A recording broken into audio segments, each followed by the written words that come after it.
Hello everyone.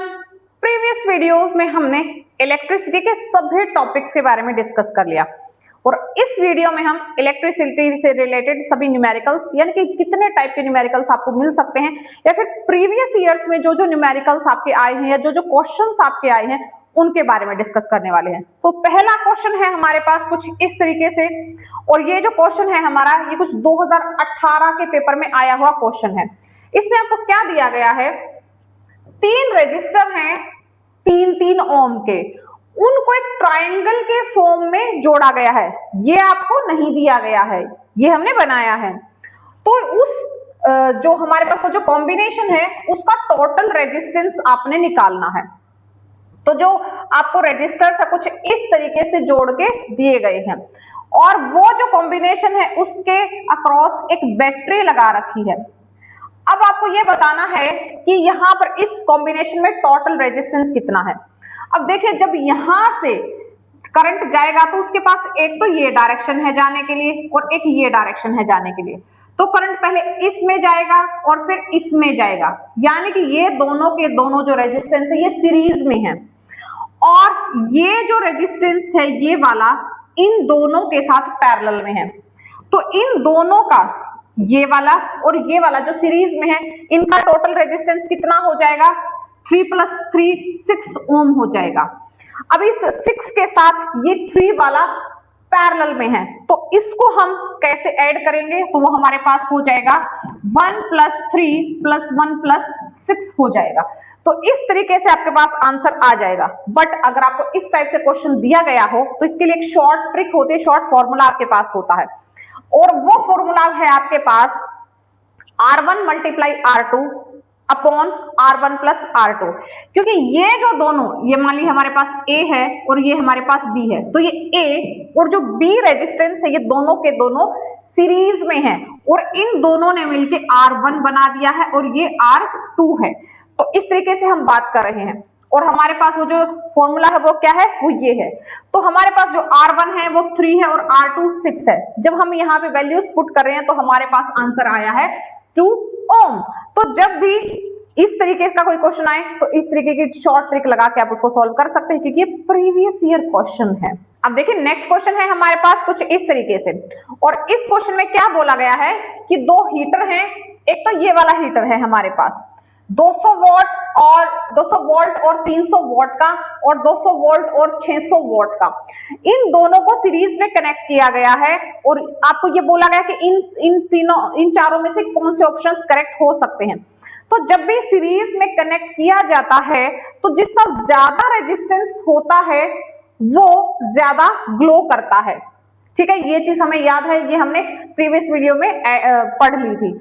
और जो कम power वाला होता है उसका रेजिस्टेंस ज्यादा होता है, ये ऑलरेडी हमें पता है। अगर ये चीज हमें पता है तो हम एकदम से इसके आंसर को यहाँ पे टिक कर सकते हैं, बट हम इसको थोड़ा सा सॉल्व करके देख लेते हैं। जो हमारा पहले वाला हीटर है या फिर जो हमारा फॉर्मूला होता है रेजिस्टेंस का, क्या फॉर्मूला होता है, V²/P। जो हमारे पास फर्स्ट हीटर है उसका रेजिस्टेंस क्या हो जाएगा, फर्स्ट जो हीटर है उसका रेजिस्टेंस हो जाएगा V²/P। उसमें रेजिस्टेंस हमारे पास इतना आया, सेकंड हीटर का रेजिस्टेंस इतना आया। तो जिसका ज्यादा रेजिस्टेंस है सीरीज में वो ज्यादा वहां पर हीट प्रोड्यूस करेगा, वो ज्यादा चमकता हुआ दिखाई देगा। ये तो शॉर्ट ट्रिक है जो हमें पहले से ही पता है। तो यहाँ पे हमारा जो है वो कौन सा आंसर हो जाएगा, both the heater will produce same heat, बिल्कुल नहीं। Heat produce in 600 what heater is more, बिल्कुल नहीं। Heat produce in 300 what heater is more, बिल्कुल। ये हमारा आंसर है क्योंकि जब भी सीरीज में कनेक्ट किया जाता है तो जिसकी पावर कम है उसका रेजिस्टेंस ज्यादा है, वो ज्यादा चमकेगा, वो ज्यादा हीट प्रोड्यूस करेगा। नेक्स्ट क्वेश्चन देखते हैं हमारे पास क्या है। ये जो तीनों के तीनों क्वेश्चन ये एक साथ अभी हुए एचटेट में आए हैं। तो इस क्वेश्चन में आपको क्या दिया गया है, according to Ohm's law the slope of a VI graph for a conductor represents.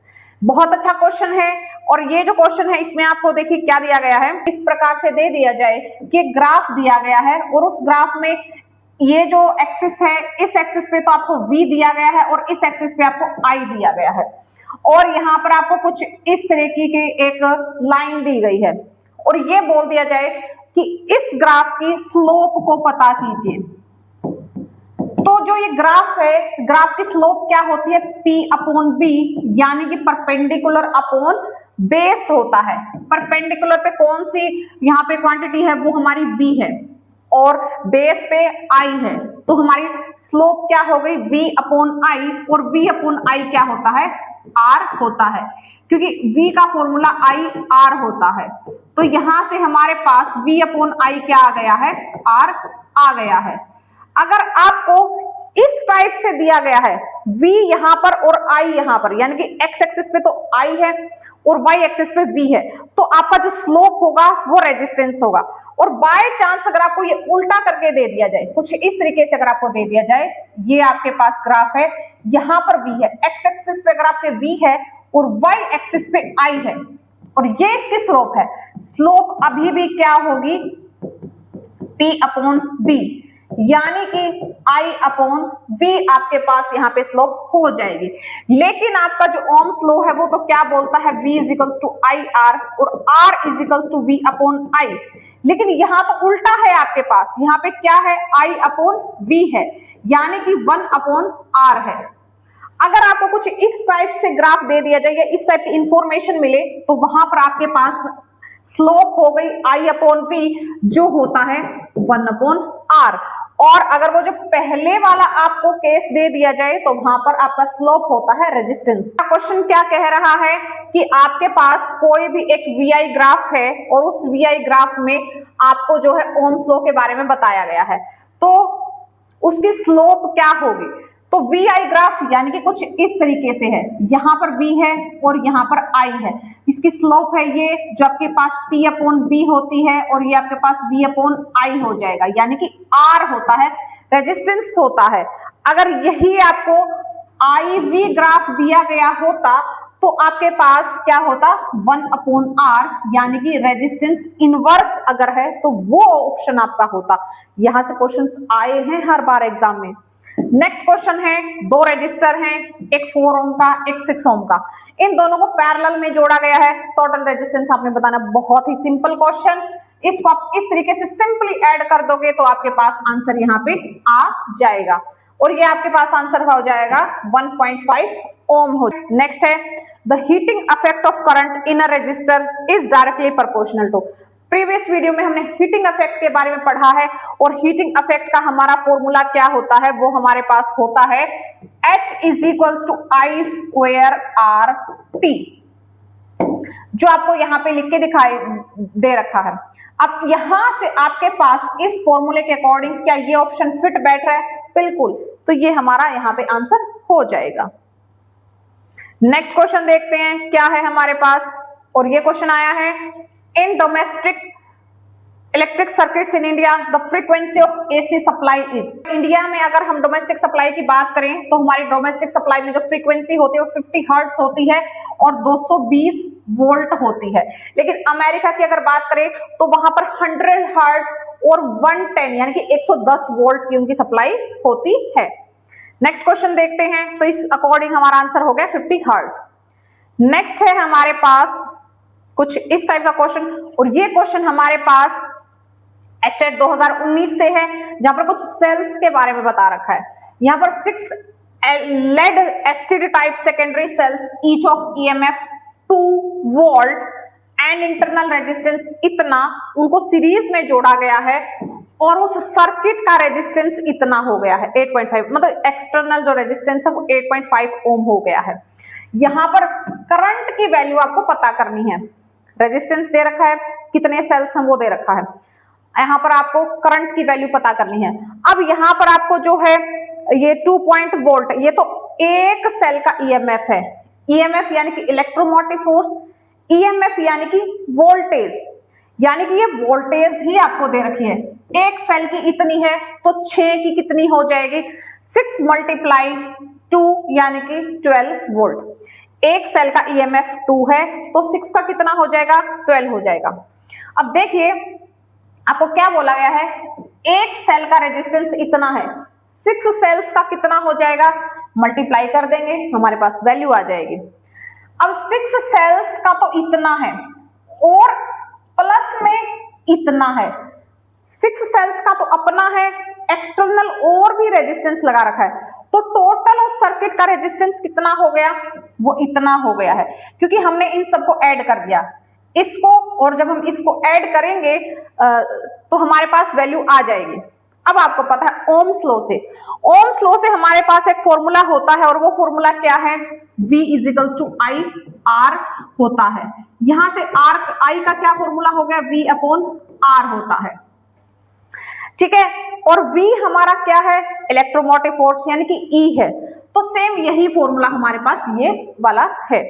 यहाँ पर R प्लस R क्यों किया गया है, क्योंकि एक तो R वो सेल्स वाला और एक R जो एक्सटर्नल रेजिस्टेंस है। तो इस फॉर्मूले को यूज करते हुए हम यहाँ पर वैल्यूज को पुट कर लेंगे।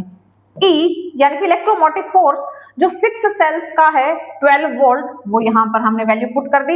ये जो R है ये हमारे पास एक्सटर्नल रेजिस्टेंस है जो 8.5 है, जो ऊपर दे रखा है। 0.09 वैल्यू जो आपको क्या है, अभी 6 सेल्स की आपने निकाली है रेजिस्टेंस। तो जब इस फॉर्मूले में आप इन वैल्यूज को पुट करोगे तो आपके पास कुछ ये वैल्यू आएगी 1.39, जिसको हम 1.40 भी बोल सकते हैं। तो हमारे पास जो आंसर है वो ये आया है, ठीक है, 1.40 एम्पियर आया है, और यहाँ पर ये आंसर ये है, ठीक है। तो ये हमारा जो ये तो गिवन है, ये तो इनकरेक्ट है, हमारे पास ये आंसर यहाँ पे आ चुका है। हमने इस टाइप से क्वेश्चंस में वैल्यूज को पुट की है फॉर्मूले में, और इस टाइप से हमारा आंसर यहाँ पे आ चुका है। ये क्वेश्चंस है जो 2019 में आया है, और इस टाइप के क्वेश्चंस आपको आगे भी फ्यूचर में देखने को जरूर मिलेंगे। नेक्स्ट हमारे पास क्वेश्चन ये है, और इस क्वेश्चन में आपको 2 बल्ब्स के बारे में बता रखा है। एक बल्ब आपके पास 25 वोल्ट 220 वोल्ट का है, दूसरा 100 वोल्ट और 220 वोल्ट का है, और उन दोनों को 440 वोल्ट से कनेक्ट किया गया है। ये पूछा गया है कि दोनों में से कौन सा बल्ब फ्यूज होगा। पहली तो बात यहाँ पर इनकी आप सप्लाई लिमिट देख लीजिए, और जो एक्सटर्नल सप्लाई है वो ये है। क्या दोनों काम कर पाएंगे? बिल्कुल नहीं काम कर पाएंगे, लेकिन फिर भी हम इस क्वेश्चन को यहाँ पे देखने की कोशिश करते हैं। और इन दोनों को सीरीज में जोड़ा गया है, तो जब भी सीरीज में जोड़ा जाता है तो वहां पे जितने भी डिवाइसेस होते हैं सब में करंट सेम जाता है, ठीक है, और जो वोल्टेज होता है वो उनके अकॉर्डिंग ही होता है, ठीक है। तो यहाँ पर जो बल्ब है हमारे, उन दोनों में दोनों के पास 220 वोल्ट यहाँ पे जाएगी, और उस वोल्ट के कारण उनकी जो पावर है वो उसी तरीके से काम करेगी, यानी कि वो जो दोनों के दोनों बल्ब है उनकी जो पावर है वो 4 गुना ज्यादा हो जाएगी। अब यहाँ पे हम देखते हैं, देखिए हमारे पास जो रेजिस्टेंस है 25 वोल्ट वाला जो बल्ब है उसका रेजिस्टेंस, और जो उसको हम R1 बोल रहे हैं, और 100 वोल्ट वाले बल्ब का रेजिस्टेंस R2 बोल रहे हैं, और रेजिस्टेंस निकालने का फॉर्मूला V²/P होता है। तो हमारे पास जो पहले वाला बल्ब है उसका रेजिस्टेंस ये हो गया, और जो सेकंड बल्ब है उसका रेजिस्टेंस ये है, ठीक है। तो in series same current flows voltage divide in the ratio of resistance.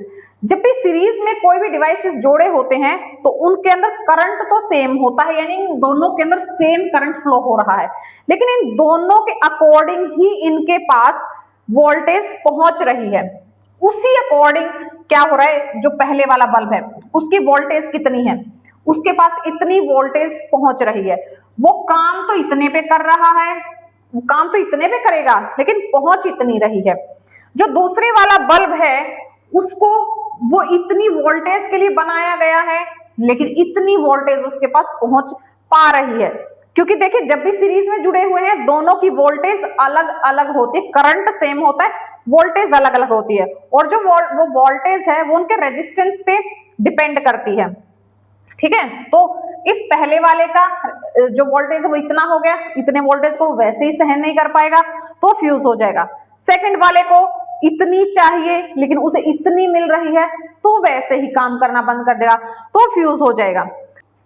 I hope ये न्यूमेरिकल्स वाली वीडियो आपके लिए बहुत यूजफुल और बेनिफिशियल प्रूव होगी आपकी एग्जाम प्रिपरेशन में। So keep watching, thank you for watching, all the best.